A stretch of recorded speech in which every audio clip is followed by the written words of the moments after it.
मित्रों, इतिहास लोक में आपका अभिनंदन है। हम इतिहास दर्शन की बात कर रहे हैं और जो विषय चल रहा है वह यह है कि इतिहास और पुरातत्व विज्ञान में क्या संबंध है। इस बारे में हम एक बार मिल चुके हैं और आज अपनी यह दूसरी मुलाकात है। पहली मुलाकात में हमने देखा कि विद्वानों का एक वर्ग पुरातत्व विज्ञान को इतिहास से अलग करके देखता है। क्यों? कि पुरातत्व विज्ञान के अध्ययन की जो पद्धति है वह इतिहास के अध्ययन की पद्धति से थोड़ी अलग है। हमने बार बार कहा है कि हर विषय अपने आप में, हर अनुशासन अपने आप में स्वतंत्र होता है, लेकिन वह दूसरे अनुशासनों पर निर्भर भी करता है। जब पुरातत्व विज्ञानी यह कहते हैं, कुछ पुरातत्व विज्ञानी यह कहते हैं कि वे इतिहास से हटकर काम करते हैं, इसलिए वे इतिहास के हिस्से नहीं हैं। हमें इससे कोई आपत्ति नहीं है, बेशक वे कहें, लेकिन उनको यह मानना पड़ेगा कि इतिहास से उनका गहरा ताल्लुक है। और वह ताल्लुक किस तरह से है, इस बारे में हमने पिछली मुलाकात में कुछ तथ्य रखे थे। वस्तुतः पुरातत्व विज्ञानी और इतिहासकार ये दोनों अतीत का अध्ययन करते हैं। ये दोनों अतीत का अध्ययन वर्तमान में करते हैं।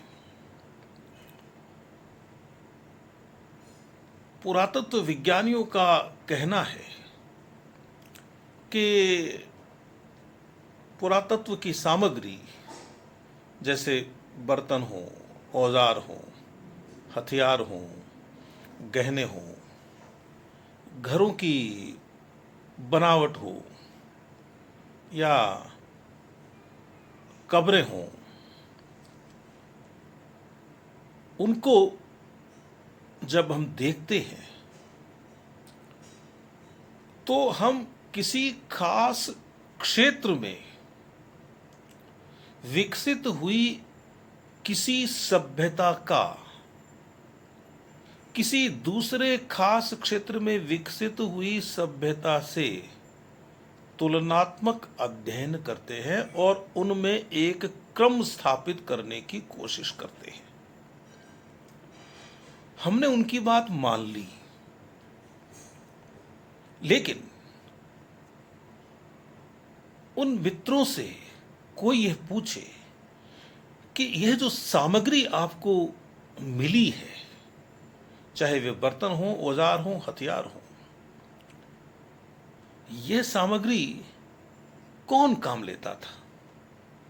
मनुष्य काम लेते थे ना? या उन्हें जो घर मिले हैं उन घरों में कौन रहता था? उन्हें जो कब्रें मिली हैं वे कब्रें किनकी हैं? क्या मनुष्यों की नहीं है? तो आपके अध्ययन के केंद्र में अतीत में हो चुके मनुष्य हैं और इतिहासकार के अध्ययन का केंद्र भी अतीत होता है और अतीत का मानव होता है। इस आधार पर इतिहास और पुरातत्व विज्ञान के मध्य बहुत गहरा संबंध है और यह जो अंतरंगता है इतिहास और पुरातत्व की, इस अंतरंगता को नकारा नहीं जाना चाहिए। वे जब कहते हैं कि हम हमारे निष्कर्षों के आधार पर मानव के एक क्षेत्र से दूसरे क्षेत्र में विस्तृत होने का अध्ययन करते हैं, तब भी हम ये कहते हैं कि आप अध्ययन तो मानव का ही करते हैं। और जब वे एक नई टर्म लेकर आए, कल्चर हिस्ट्री या कल्चरल हिस्ट्री, तब हमने आपत्ति की कि आप जिसे कल्चर कहते हैं वह भारत की संस्कृति नहीं है। आप कल्चर कहकर अपने आप को नियंत्रित प्रयोगों की ओर ले जा रहे हैं, और हम जहां संस्कृति कहते हैं वहां नियंत्रण नहीं है। आप कल्चर कहकर सिर्फ मनुष्य की भौतिक उपलब्धियों की चर्चा करते हैं, मनुष्य के जीवन के भौतिक उपादानों की चर्चा करते हैं, तो हमें अच्छा नहीं लगता। क्यों कि हमारी दृष्टि में संस्कृति के अंतर्गत ये बातें व्यापक रूप से देखी जाती हैं। और आप जो कह रहे हैं, आप जो बात कर रहे हैं मानव के जीवन के भौतिक उपादानों की, वे सारे उपादान संस्कृति का भी हिस्सा हैं, लेकिन वे संस्कृति के उस हिस्से से ताल्लुक रखते हैं जो हिस्सा सभ्यता से जुड़ा हुआ है। तो अब यह जो काम हुआ पुरातत्व विज्ञान में कि उन्होंने किसी एक खास क्षेत्र में सभ्यताओं का क्रमबद्ध वर्णन किया, इसकी व्याख्या हम ये कह सकते हैं कि कुछ राष्ट्रवादी इतिहासकारों ने, यहां राष्ट्रवादी इतिहासकारों से मतलब भारतीय राष्ट्रवादी इतिहासकारों से नहीं है, क्योंकि राष्ट्र का भारत में एक अलग अर्थ होता है। भारत में राष्ट्रवाद जैसी कोई चीज नहीं है, भारत में राष्ट्रबोध है। भारत का राष्ट्र यूरोप और अमेरिका का नेशन नहीं है, लेकिन जिन्होंने राष्ट्र को नेशन समझा है वे लोग ये जो कल्चर हिस्ट्री पुरातत्व विज्ञान के माध्यम से आई, इस कल्चरल हिस्ट्री को अपने हिसाब से व्याख्यायित किया, और जो नतीजे आए उसके आधार पर जर्मनी के लोग तो यह कहने लगे। एक विश्लेषण है गुस्ताफ कोसिन्ना का, उस विश्लेषण के आधार पर यह कहने लगे कि आर्य नस्ल श्रेष्ठ नस्ल है और वह नस्ल जर्मनी की ही है, और यूरोपीय सभ्यता की जड़ें जर्मनी में ही हैं। इस तरह से एकांतिक दृष्टिकोण को अपना लेना पुरातत्व विज्ञान में संभव है, लेकिन जब आप उस पुरातत्व विज्ञान को संस्कृति से जोड़ देते हैं और वह संस्कृति कल्चर नहीं है, उस संस्कृति के अपने भारतीय अर्थ हैं, तो हम उसे संस्कृति के अंतर्गत सभ्यता का एक हिस्सा ही मानेंगे। और धीरे धीरे यह जो कल्चर हिस्ट्री का कॉन्सेप्ट आया था पीछे छूट गया। 1930 के दशक से और द्वितीय विश्व युद्ध के प्रारंभ होने तक, और द्वितीय विश्व युद्ध के प्रारंभ होने से लेकर उसके समाप्त होने तक, और उसके समाप्त होने के बाद के भी 20-25 वर्षों तक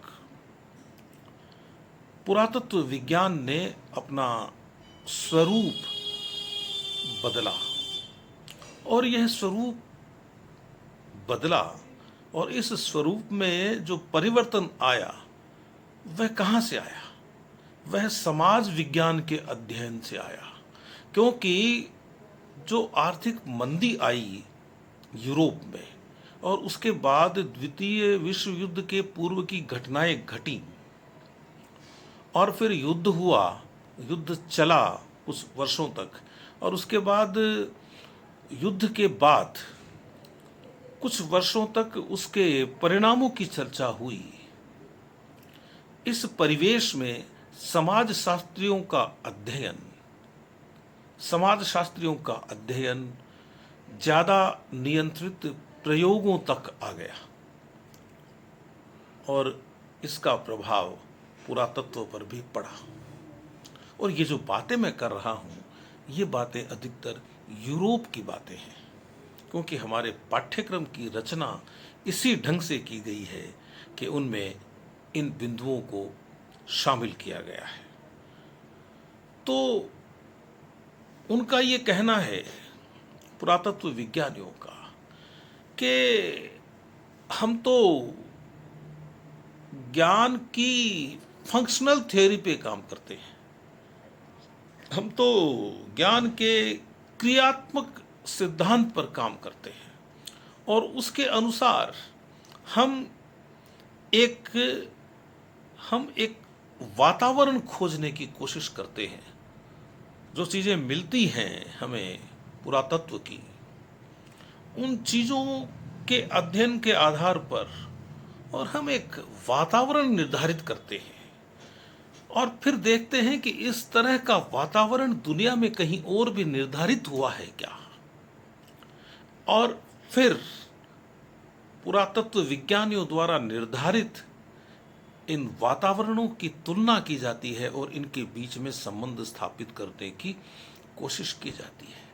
इसके आधार पर वे जिसे संस्कृति कहते हैं, वे जिसे कल्चर कहते हैं, उसके अवयव तय करते हैं, उसके घटक तय करते हैं, उसके कंपोनेंट्स तय करते हैं। ज्ञान प्राप्त करने के स्वरूप में भी थोड़ा सा परिवर्तन आया। ये जो चित्र लेने की पद्धति है, यह बदली। आसमान से, आकाश से, हवाई जहाज़ों के माध्यम से, और उसके बाद तो अब सैटेलाइट्स हो गए। उन सैटेलाइटों से जो चित्र लिए जाते हैं, वे चित्र इतने इतने ज़्यादा सुंदर और इतने ज़्यादा परिशुद्ध होते हैं कि उन्हें अपने आप में बहुत अच्छा प्रमाण माना जा सकता है। चित्रों पर अब संदेह की गुंजाइश कम हो गई है। दूसरी एक पद्धति आई विज्ञान में, आई तो पहले ही थी लेकिन वो फिर लोकप्रिय हो गई ज़्यादा, कार्बन डेटिंग पद्धति। उस कार्बन डेटिंग पद्धति के माध्यम से जो पुरातत्व की चीजें हैं जिन्हें मनुष्य काम लेते थे, उन चीजों की आयु का निर्धारण किया जाता है। तो इस कारण से पुरातत्व विज्ञानियों के पास जो जो अनुमान लगाने की क्षमता थी, उस क्षमता का ज्यादा उपयोग करने की आवश्यकता नहीं रही, क्योंकि ये चित्र और ये तिथि निर्धारण की पद्धति, वस्तुओं की तिथि निर्धारण की पद्धति कार्बन डेटिंग, इसने बहुत कुछ सुविधा पुरातत्व विज्ञानियों के लिए कर दी। अब मैं बीच में एक और बात कहना चाहता हूं कि ये सुविधा यदि पुरातत्व विज्ञानियों के लिए हुई है तो यह सुविधा इतिहासकारों के लिए भी हुई है, क्योंकि हम इतिहास को पुरातत्व से अलग मानते नहीं हैं। 60 के दशक में एक विद्वान हुए थे लुईस बिनफोर्ड। उन्होंने नए पुरातत्व विज्ञान की बात की।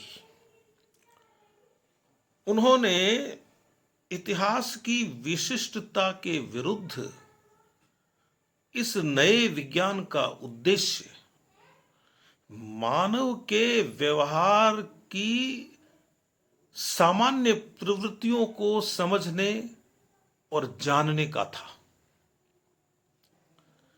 विनफोर्ड का मानना था कि संस्कृतियों की तुलना करके और हम कुछ सामान्य नियम बना सकते हैं।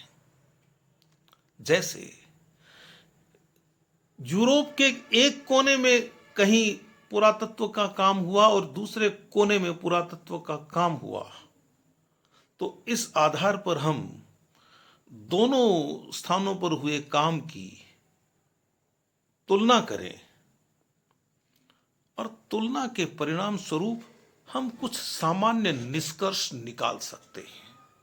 ठीक है, यह बात हमारे पुरातत्व विज्ञानी कहते हैं, लेकिन इससे तो इतिहास वालों को भी बहुत सुविधा हुई। सिंधु सरस्वती घाटी सभ्यता का प्रसार हम दक्षिण भारत तक और पूर्व के भारत तक देखते हैं। ये दक्षिणी भारत में और पूर्वी भारत में सिंधु सरस्वती सभ्यता के विस्तार की हम पुरातत्व के अध्ययन के बिना कल्पना नहीं कर सकते। यह अलग बात है कि पुरातत्व विज्ञानी अपने निष्कर्ष किन्हीं दूसरे आधारों पर निकालते हैं और इतिहासकार अपने निष्कर्ष किन्हीं दूसरे आधारों पर निकालते हैं।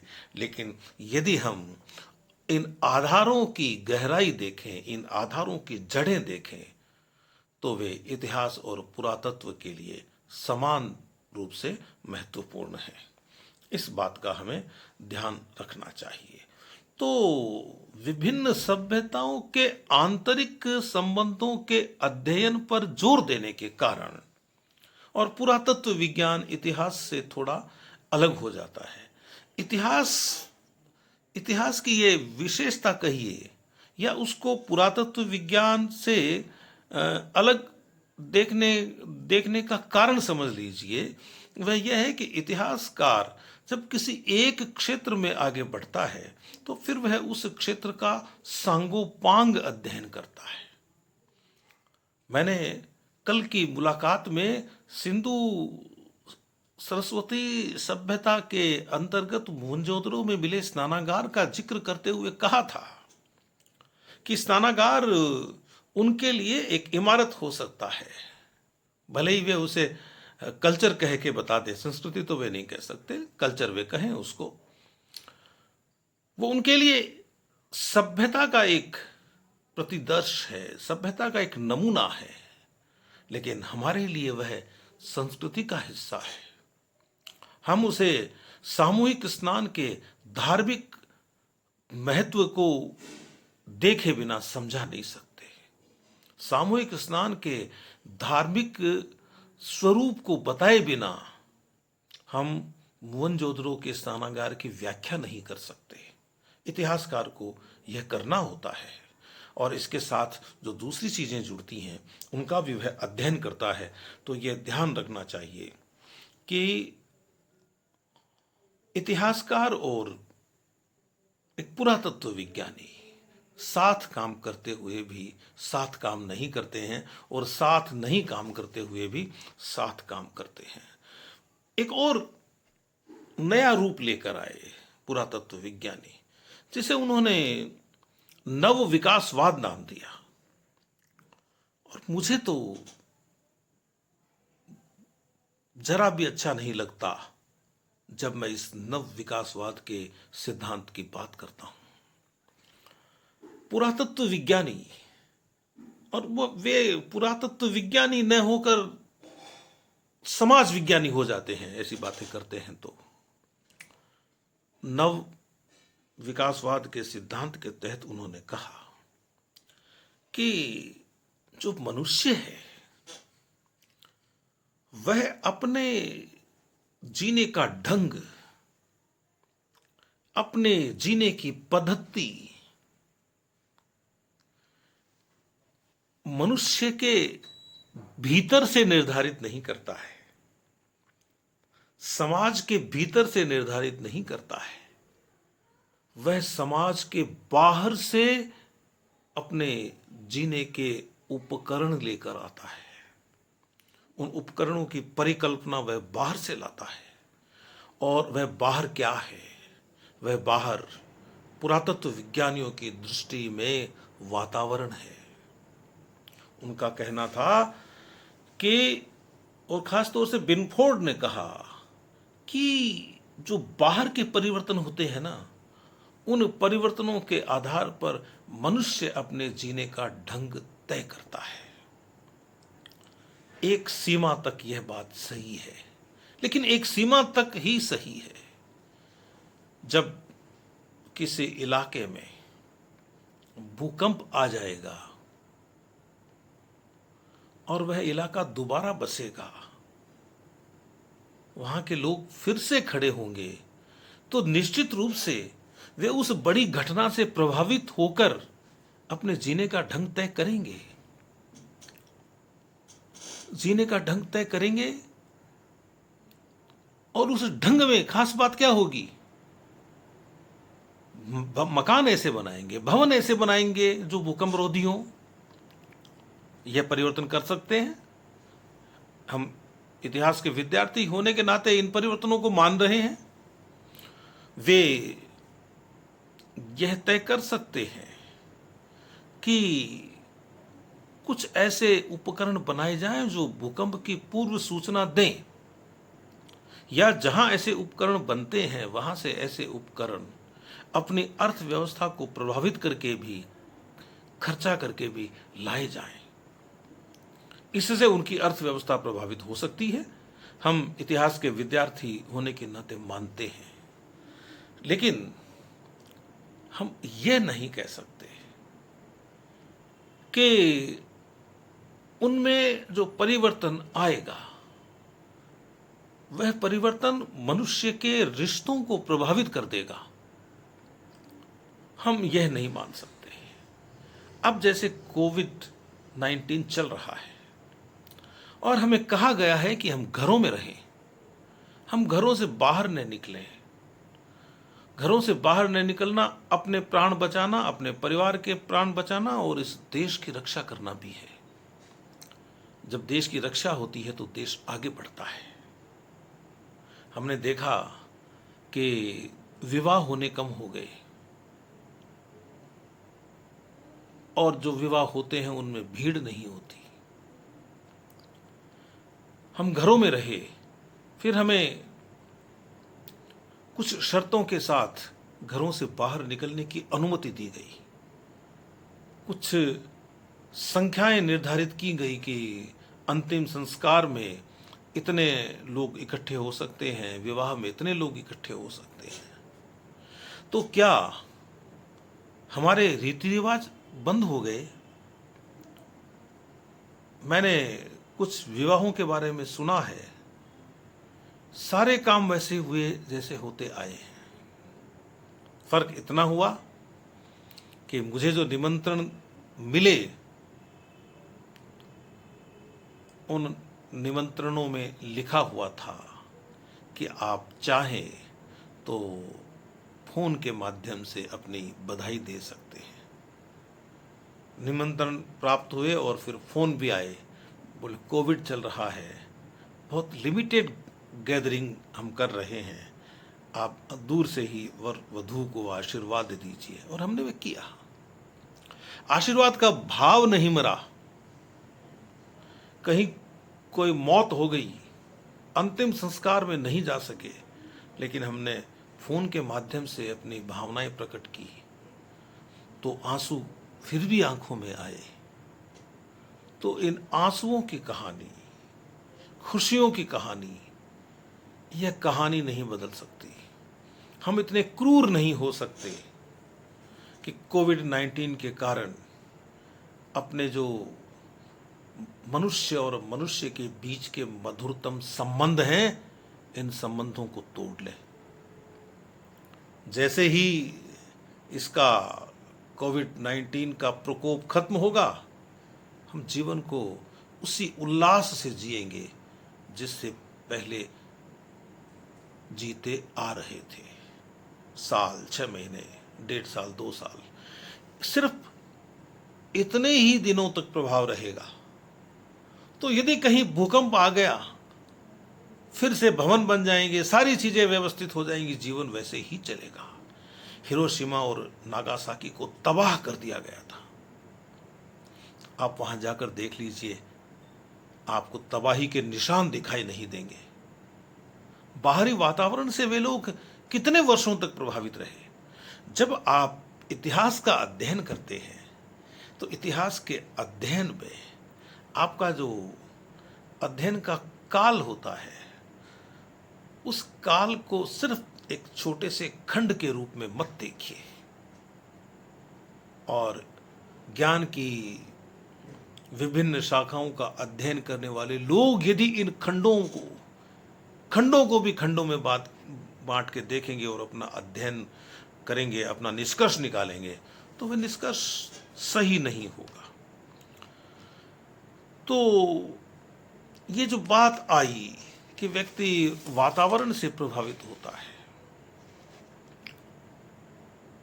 इसका प्रभाव ये पड़ा कि हमारे पुरातत्व विज्ञानी, मैंने कहा कि समाज विज्ञानियों के नजदीक तो हो गए, लेकिन वे जीव विज्ञानियों के नजदीक हो गए, वे भूगोलवेत्ताओं के नजदीक हो गए। बेशक वे जा सकते हैं जीव विज्ञान वालों के पास, वह विज्ञान की एक शाखा है और हमारे काम आ सकती है।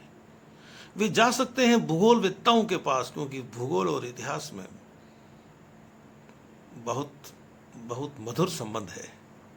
लेकिन जब वे जाकर ये कहते हैं कि मनुष्य का जीवन सिर्फ बाहरी वातावरण से प्रभावित होता है, तब अच्छा नहीं लगता। मनुष्य शरीर नहीं है, मनुष्य मन भी है। मनुष्य ये सिर्फ इन हड्डियों को और इस त्वचा को लिए हुए नहीं घूमता, वह अपना मस्तिष्क भी रखता है। और मनुष्य जब ये बात करता है कि मनुष्य केवल वातावरण से प्रभावित होता है, तो वह मस्तिष्क को ज़्यादा काम लेता है, हृदय को कम काम में लेता है। हमें ये ध्यान रखना चाहिए। फिर एक थ्योरी आई थी वर्ल्ड सिस्टम की, बालेरस्टीन की, विश्व व्यवस्था की थ्योरी। उसके तहत माना गया कि ये जो बदलाव आता है समाजों में, यह एक दूसरे की होड़ करने से और नकल करने से आता है। फिर हमारे इन पुरातत्व विज्ञानियों की नज़र उन समाजों पर पड़ी जो बड़े छोटे समाज हैं, जिनकी सामाजिक व्यवस्था बंद सामाजिक व्यवस्था है। जैसे कुछ टापुओं पर रहने वाले लोग, जंगलों में रहने वाले लोग, उनका भी अध्ययन होना चाहिए, लेकिन उनका अध्ययन पुरातत्व विज्ञान की दृष्टि से ही नहीं होना चाहिए। पुरातत्व विज्ञान को इतिहास के साथ जोड़कर इतिहास के अंतर्गत होना चाहिए। अब यह प्रश्न उठता है कि आखिर पुरातत्व विज्ञानियों ने अपने आप को इस तरह से अलग किया, इसका कोई और कारण भी हो सकता है क्या? है इसका एक कारण।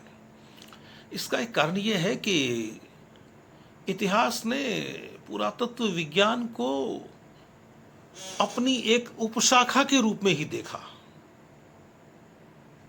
और यह बरसों तक चला, दशकों तक चला,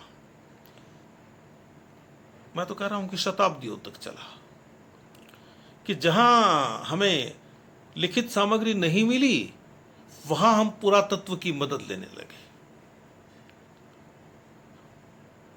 और जहां पुरातत्व की सामग्री मिली, वहां हम लिखित सामग्री की मदद ले नहीं सकते थे। इसलिए हमने पुरातत्व को, ये समझ लीजिए कि सीमित रूप में ही देखा,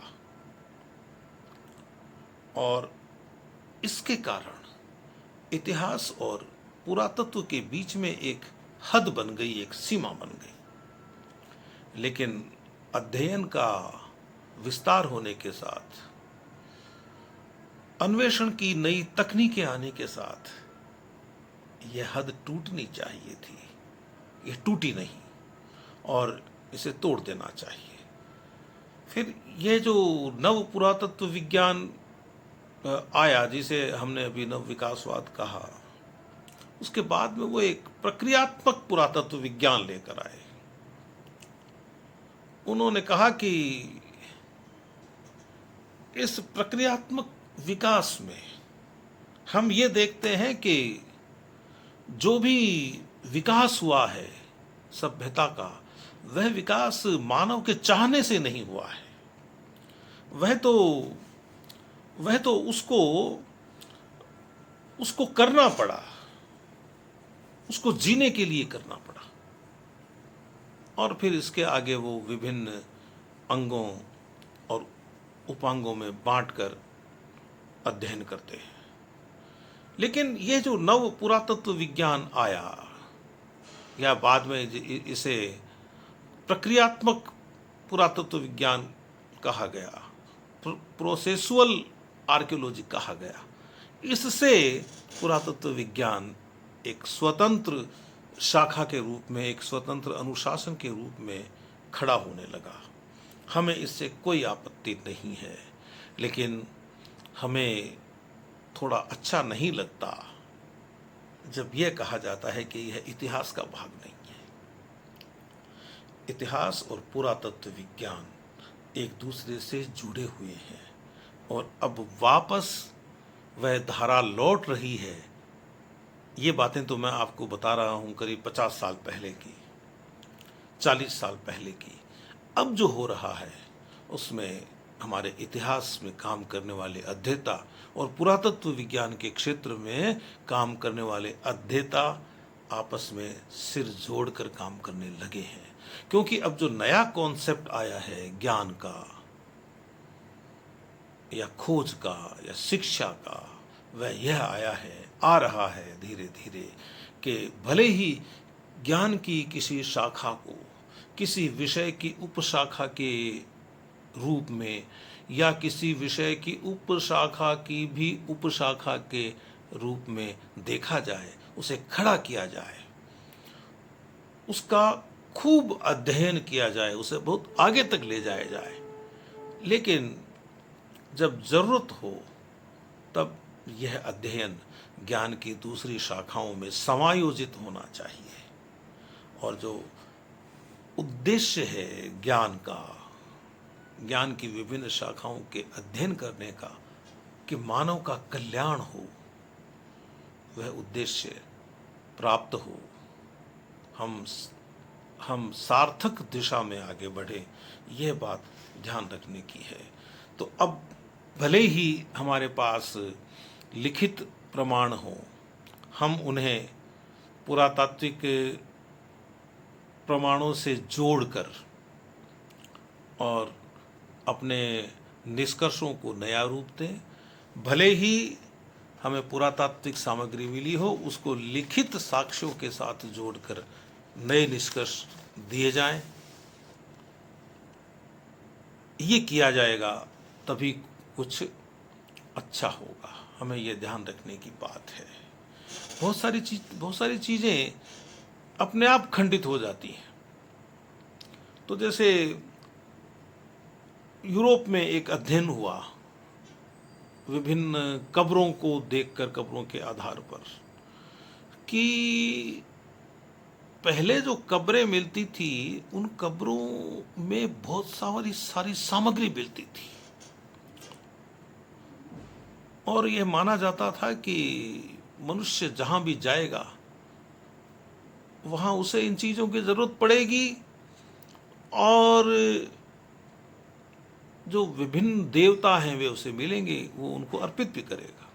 यानी ये माना गया कि जो पहले की कब्रें हैं, वे जब कब्रें बनी थी तो बहुदेववाद था, और ईसाई रिलीजन के आने के बाद में और उस तरह की कब्रें नहीं मिली है। लेकिन बाद में जब लिखित साक्ष्यों के आधार पर खोज हुई तो यह पता चला कि चर्च ने कभी मना ही नहीं किया था कि आप अपने प्रियजनों के शवों के साथ और चीज़ें मत रखिए। तो जब किसी ने मना ही नहीं किया, जब ईसाई रिलीजन ने मना ही नहीं किया, तो फिर उनके नहीं रखे जाने का कारण ईसाई रिलीजन का आना नहीं था, कोई और वजह रही होगी इसकी। तो इस तरह की बातें हैं। और फिर उन्होंने ये कहा कि ये जो कब्रें मिली हैं ये पश्चिम पूर्व की दिशा में सिर वाली कब्रें हैं, जो पहले नहीं होती थी। लेकिन बाद में यह भी सिद्ध हो गया कि ईसाई धर्म के विकसित होने के पहले ही इस तरह की कब्रें बननी शुरू हो गई थी। मैं कहना यह चाहता हूँ कि बिना बिना इतिहास की मदद लिए, यदि हम एक बार के लिए मान लें कि उनका हठ यदि अपन स्वीकार भी कर लें कि इतिहास अलग है, तो बिना इतिहास की मदद लिए आपके निष्कर्ष अधूरे रहेंगे।